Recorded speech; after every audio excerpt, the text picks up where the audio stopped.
Ate, yun sa natuklap yung ano niya dito.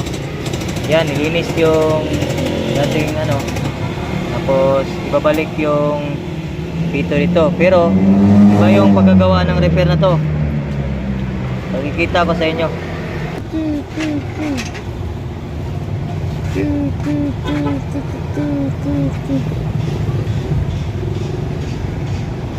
Ini sagot. Pagulat ba, pagulat.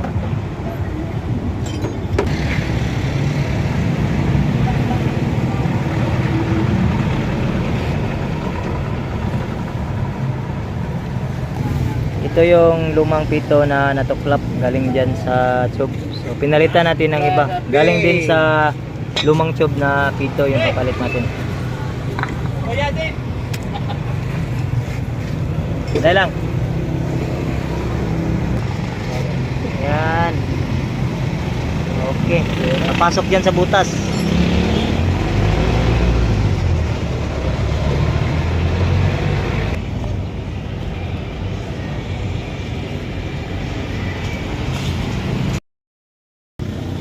Okay, ito na yung resulta sa niluto kanina. Ayan po. Tingnan nyo. Niluto po yun sa plansa kanina.